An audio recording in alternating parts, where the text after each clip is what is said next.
आर्य समाज कुबेर नगर अहमदाबाद के तत्वावधान में समागत पवित्र आत्माओं, हम पीछे के सत्संगों में योग दर्शन के 2 सूत्रों का व्याख्यान कर चुके हैं। अथ योगानुशासनम सूत्र का व्याख्यान करते हुए बताया था, जब मन अत्यंत चंचल होता है या मूढ़ अवस्था में काम करता है अथवा कुछ कम चंचल होता है, इन 3 अवस्थाओं में योग नहीं लगता है। योग केवल एकाग्र अवस्था में और निरुद्ध अवस्था में लगता है। एकाग्र अवस्था में मन के द्वारा आत्मा का अर्थात अपना ज्ञान प्राप्त होता है और प्रकृति से लेकर पृथ्वी पर्यंत ब्रह्मांड के समस्त पदार्थों का ज्ञान योगी योग में कर लेता है, समाधि में कर लेता है। आज हम तृतीय सूत्र का व्याख्यान आपके समक्ष करेंगे। तदा द्रष्टुः स्वरूपे अवस्थानम। तदा द्रष्टुः स्वरूपे अवस्थानम महर्षि पतंजलि जी के रचे गए इस सूत्र के एक अर्थ को महर्षि व्यास जी ने किया है और एक अर्थ को महर्षि दयानंद सरस्वती जी ने किया है। इसे हम ऐसा कह सकते हैं, एक सिक्के के दोनों पहलुओं को दोनों ऋषियों ने खोला है। सिक्का तो आप जानते हैं ना, सिक्के के एक ओर का जो दृश्य है वह एक ने दिखाया, सिक्के के दूसरी ओर का जो दृश्य है उसका बोध दूसरे ऋषि ने कराया। यहां पर एक एक पद का अर्थ हम जान लेते हैं। द्रष्टुः, द्रष्टु का अर्थ है देखने वाले का। देखने वाला यहां कौन है? आत्मा। समाधि में कौन देखता है? आत्मा। समाधि में कौन साक्षात्कार करता है? आत्मा। तो समाधि में, योग में साक्षात्कार करने वाले आत्मा का, दृष्टु माने आत्मा का स्वरूप अपनी स्थिति में अवस्थान विराजमानता हो जाती है। अर्थात योगी समाधि में अपनी स्थिति में हो जाता है।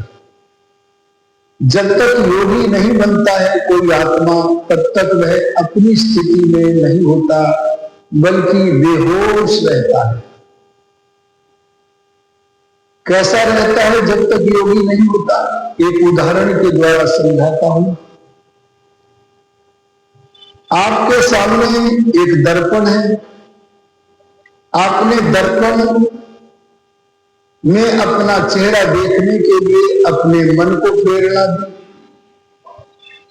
मन ने आंखों को प्रेरणा दी, आंखों ने दर्पण में आपके चेहरे को देखा और आपके मुखमंडल के रूप का ज्ञान मन को दे दिया।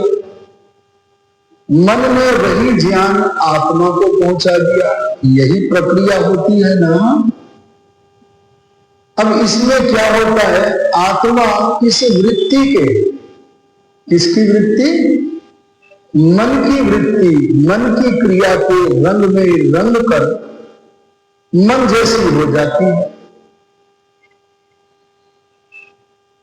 होती नहीं, पर अपने को वैसा अनुभव करने लगती है अज्ञानता के कारण।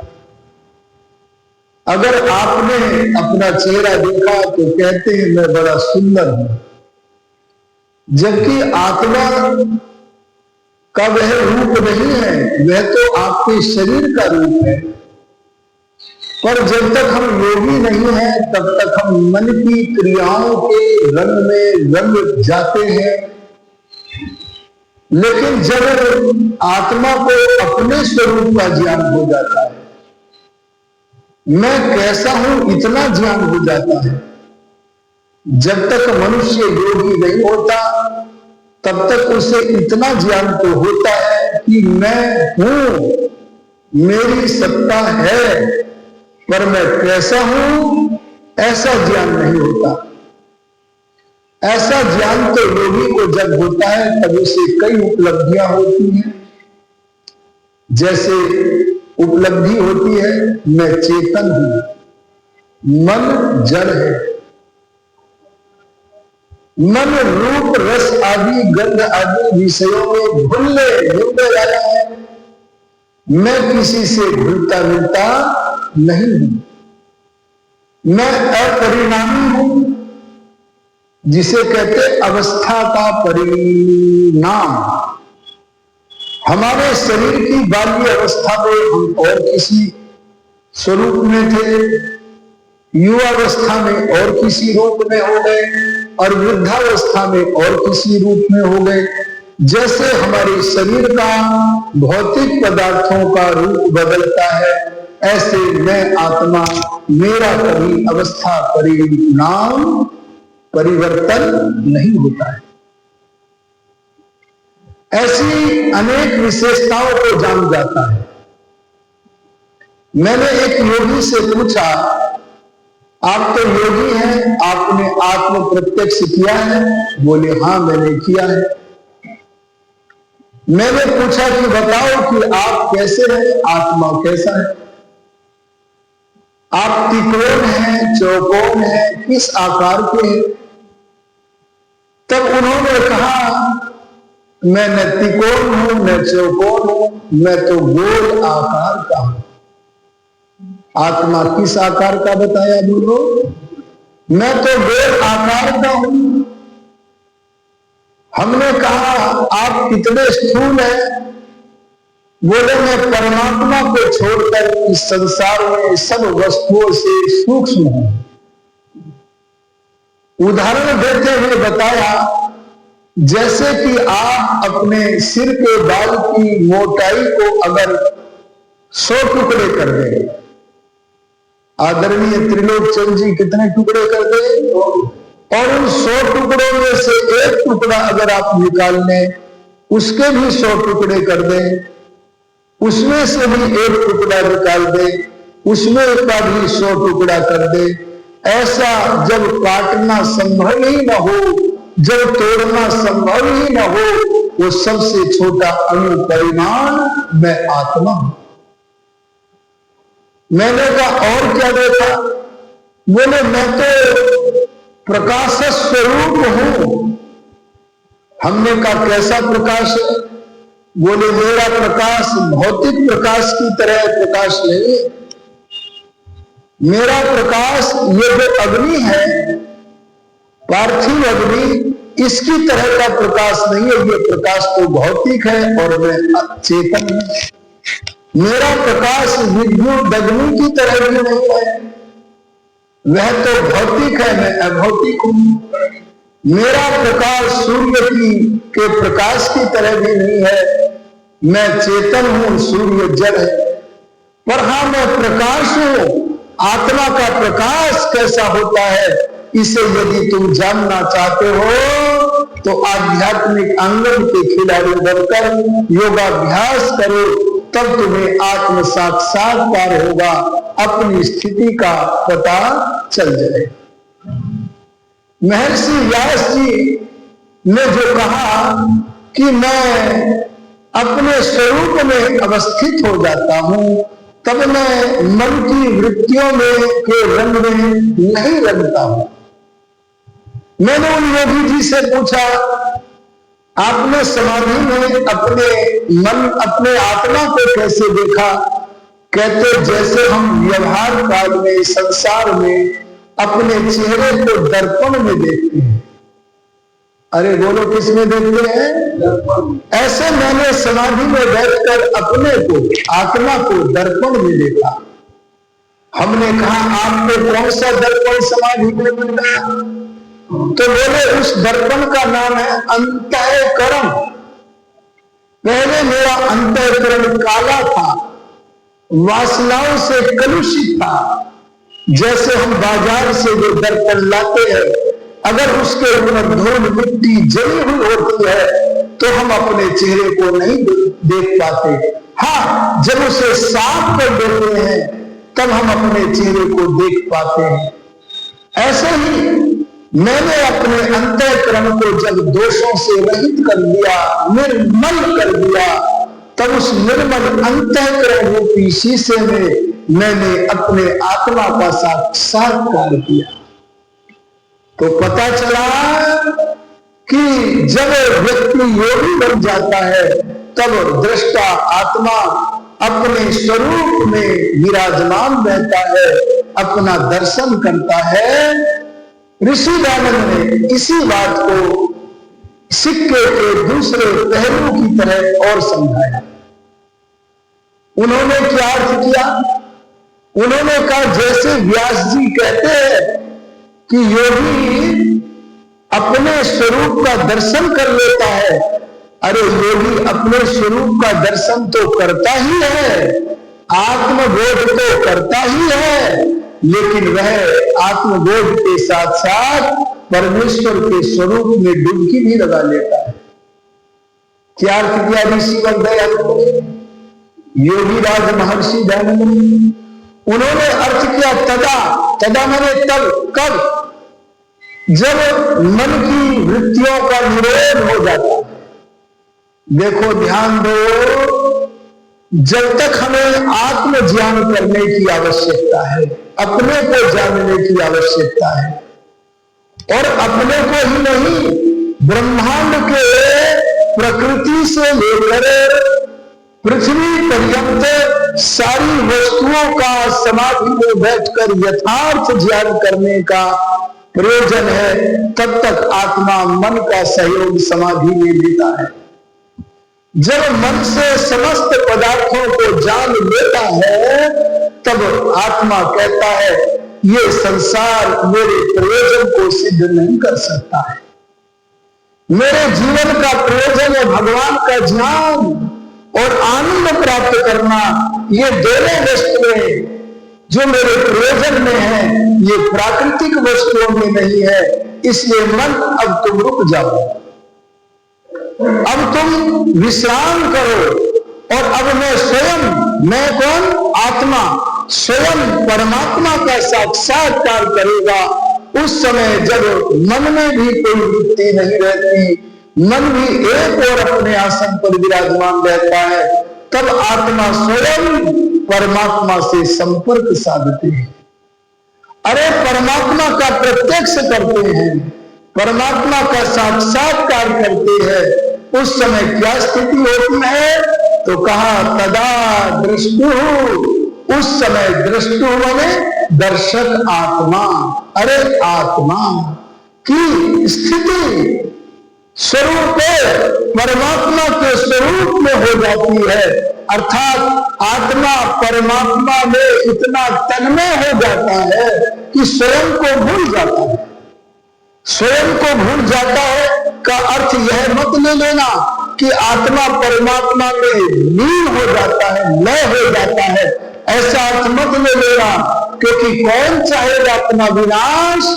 आत्मा अपने अस्तित्व के साथ मुक्ति में भी रहता है, योग अवस्था में भी रहता है, लेकिन जिस समय परमात्मा के ज्ञान और आनंद में परमेश्वर के स्वरूप में डुबकी लगाता है, तब स्थिति ऐसी बन जाती है, इतनी तन्मयता परमेश्वर में बन जाती है कि स्वयं को भूल जाता है।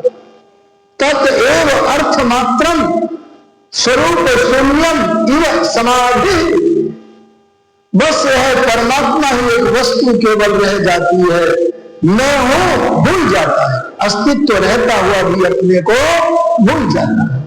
और मैं जो क्रिया कर रहा हूं, ईश्वर के साक्षात्कार करने का काम कर रहा हूं, यह भी उसके ध्यान में नहीं रहता, बस वह तो परमात्मा के ज्ञान और आनंद में उसके स्वरूप में ऐसी डुबकी लगाता है कि भगवान के ज्ञान और आनंद को भोगता रहता है। तो क्या कहा व्यास जी ने कहा, जहां योगी आत्म स्वरूप को जान जाता है, वहां महर्षि राज ने इसी सूत्र का अर्थ करते हुए सिक्के के दूसरे पहलू को खोला कि आत्मा का स्वरूप तो पता चलता ही है, आत्मा परमात्मा के स्वरूप का भी ज्ञान प्राप्त कर लेता है। और तब वह कह उठता है, क्या कह उठता है, त्वमेव प्रत्यक्षम ब्रह्मासि।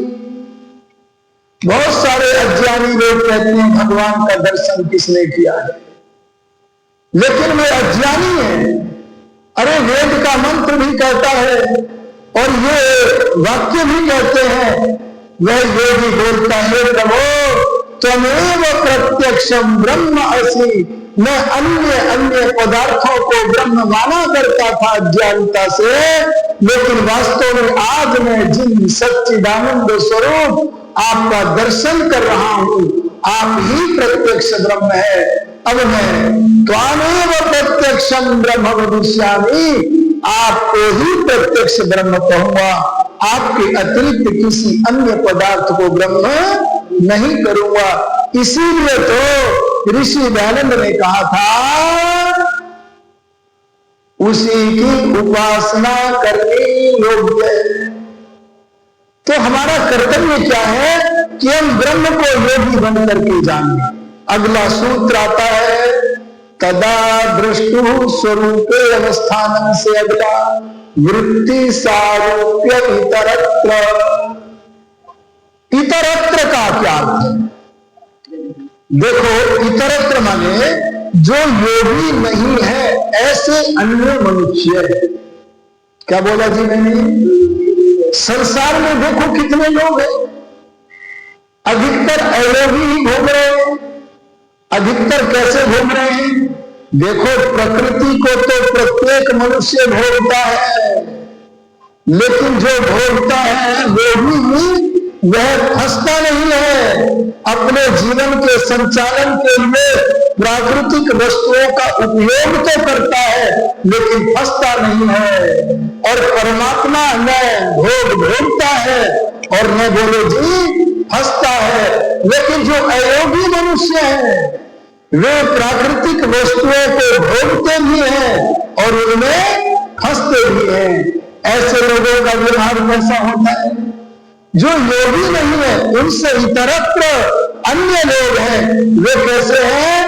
वे संसार के पदार्थों में इतने घुल मिल जाते हैं कि रूप को मानते हुए हूं, रस को मानते हुए हूं, गर्व को मानते हुए हूं। माने वे मन की वृत्तियों के रंग में हर समय रंगे हुए होते हैं। लेकिन जो उपासक लोग होते हैं वे कैसे होते हैं? अब सुन लो उनकी स्थिति क्या होती है। क्या वे हर समय समाधि में आंख बंद करके बैठे रहते हैं? अरे बोलो, नहीं। वे स्नान भी करते हैं, वे भोजन भी करते हैं, वे वार्तालाप भी करते हैं, वे उत्तम धर्म शास्त्रों का अध्ययन भी करते हैं, वे परोपकार के कार्य भी करते हैं। आप कृष्ण महाराज का जीवन देखो, आप मर्यादा पुरुषोत्तम श्री राम का जीवन देखो, आप महर्षि दयानंद का जीवन देखो, ये सांसारिक व्यवहार भी करते हैं। लेकिन जो योगी नहीं है वे सांसारिक व्यवहार में मन की वृत्ति के रंग में रंगे रहते हैं। लेकिन जो उपासक होते हैं, अरे योगी होते हैं, वे व्यवहार काल में दुनियादारी के व्यवहार में कैसे होते हैं? तो सुनो, वे शांत होते हैं। शांत माने उनके भीतर किसी भी प्रकार का कोई आंतरिक उपद्रव नहीं होता, उन्हें काम वासना नहीं सताती, उन्हें क्रोध वासना नहीं सताती, उन्हें लोभ वासना नहीं सताती, उन्हें मोह वासना नहीं सताती, उन्हें किसी भी प्रकार की कोई अंदर से वासना नहीं सताती।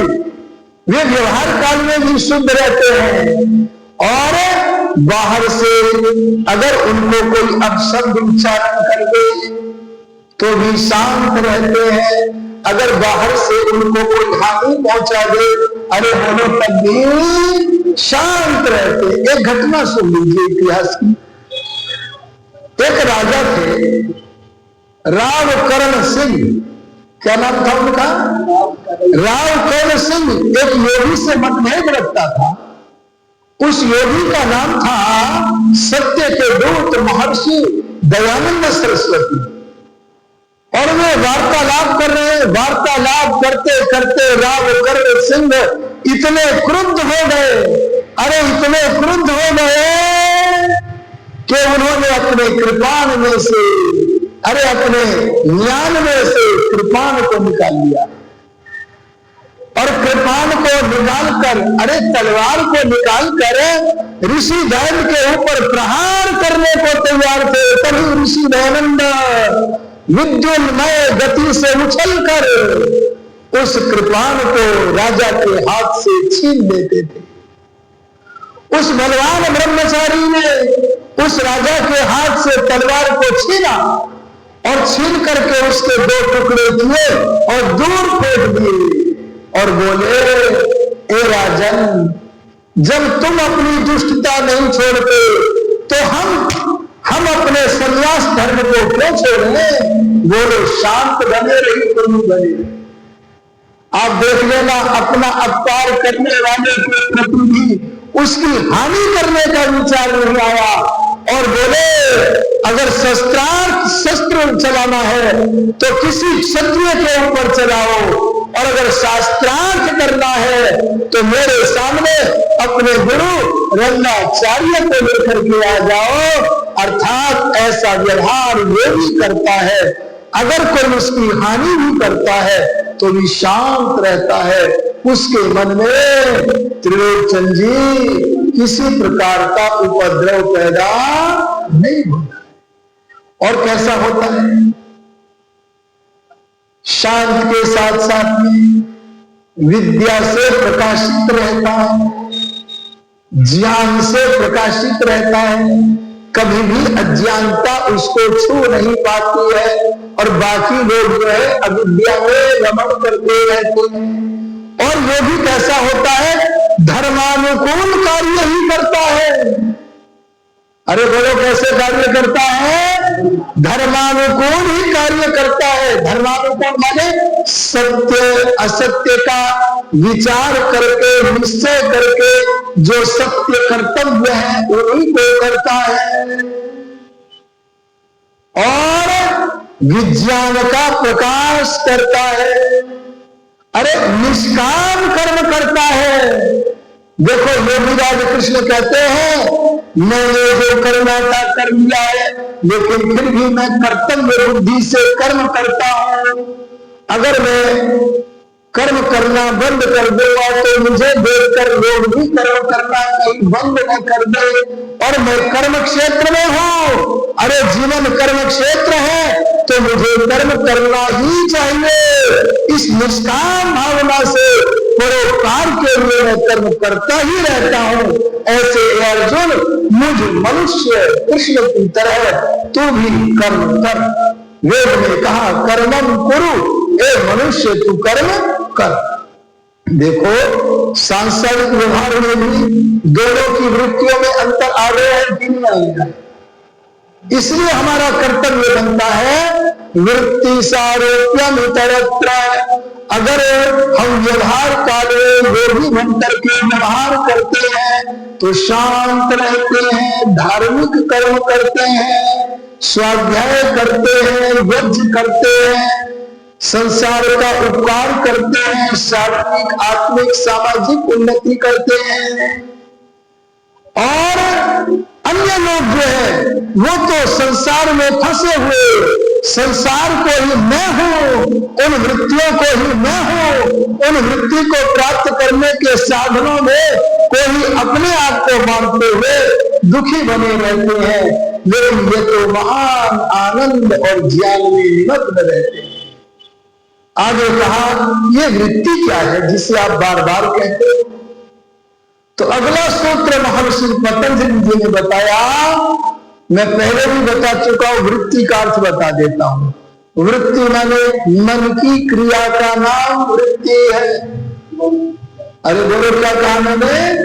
मन के व्यापार का नाम, मन के कार्य का नाम वृत्ति है। कभी मन अच्छा विचार करता है, ये वृत्ति है। कभी मन बुरा काम करता है, अरे बोलो ये भी वृत्ति है। अब ये वृत्तियां क्या है, इसे स्पष्ट करने के लिए महर्षि पतंजलि जी ने एक सूत्र बनाया। क्या सूत्र बनाया? वृत्तयः पंचतयः क्लिष्टा क्लिष्टा। सूत्र हो गया।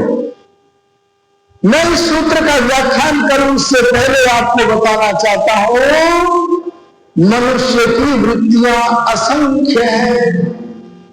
अरे बोलो कितनी है? इन असंख्य वृत्तियों के कारण, अरे जितने प्रकार की वृत्तियां हैं उतने ही प्रकार की योनियां हैं, क्योंकि वृत्तियों के अनुसार ही जन्म मिलते हैं।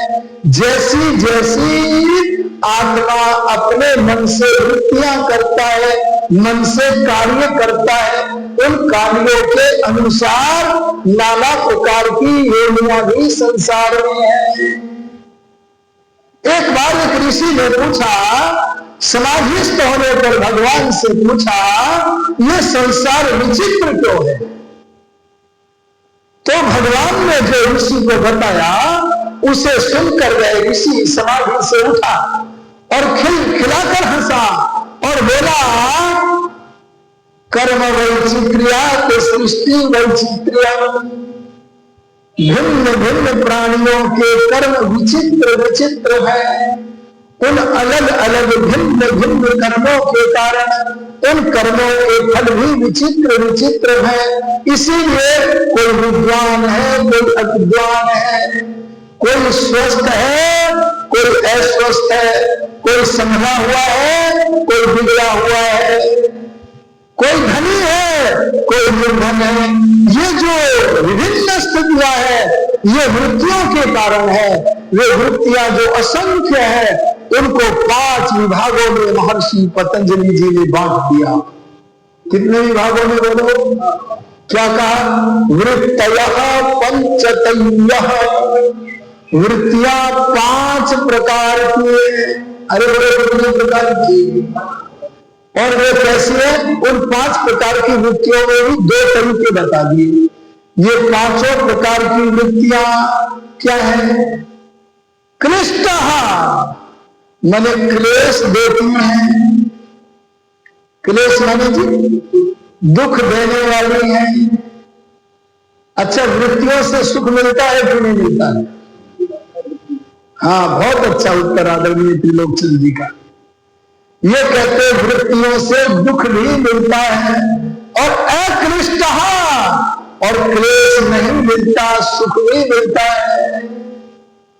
अगर ईश्वर की आज्ञा के अनुसार, अगर सत्य असत्य के विचार करने के अनुसार, अगर धर्म के अनुसार, अगर निष्काम कर्तव्य करते हैं, परोपकार करते हैं, तो उन वृत्तियों से सुख मिलता है। और अगर बुरे कर्म करते हैं तो बोलो उनसे क्या मिलता है? दुख मिलता है। संसार में कितने प्रकार के मनुष्य होते हैं, महात्मा भर्तृहरि जी ने एक श्लोक में बताया, उसे मैं आपके सामने रखता हूं।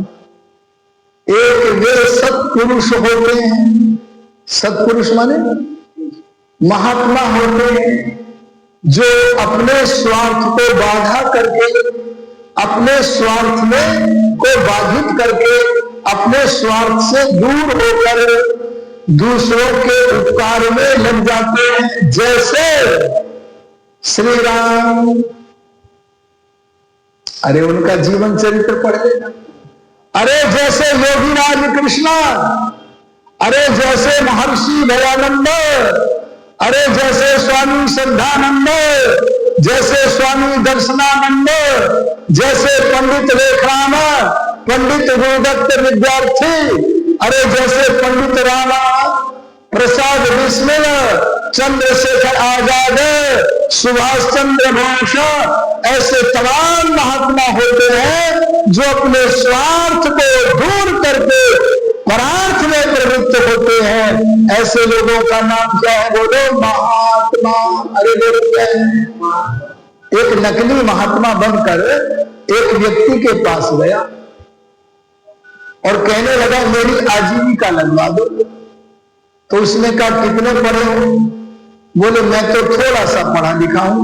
बोले मजदूरी करनी हो तो करो, जब थोड़े पढ़े लिखे हो तो श्रम का कार्य करो, हम आपकी आजीविका लगा देते हैं। बोले मैं जहां तहां बाजारों में घूमने वाला और उपदेश करने वाला साधु हूं। तब ऋषि रानी से कहते हैं तू परोपकार के बिना साधु कैसे हो गया? अरे तू विद्या के बिना ब्राह्मण कैसे हो गया? जब तेरे पास विद्या नहीं है तो तू ब्राह्मण नहीं है, तेरे अंदर परोपकार करने की भावना नहीं है तो तू साधु नहीं है।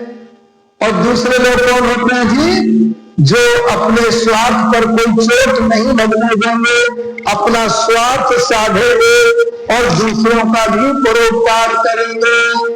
जैसे जियो और जीने दो, ये मध्यम कोटि के लोग हैं। एक ऐसे होते हैं जो अपने प्राण पोषण में ही तत्पर रहते हैं, अपने स्वार्थ पर कोई चोट नहीं लगने देते हैं और अपने स्वार्थ के लिए मांस का सेवन करते हैं, दूसरों के सर तन से जुदा करके अपने स्वाद को बढ़ाते हैं, अपने प्राण पोषण में लगते हैं। ऐसे लोगों का नाम क्या? दैत्य, राक्षस, असुर। तो क्या है? जो आसुरी वृत्ति के धनी है, वे राक्षसों की जो वृत्तियां हैं वे क्लेश देने वाली हैं। और जो योगियों की वृत्तियां हैं, अरे शांत होकर के धर्म पूर्वक कार्य करते हैं, उनकी वृत्तियां सुखदायी है।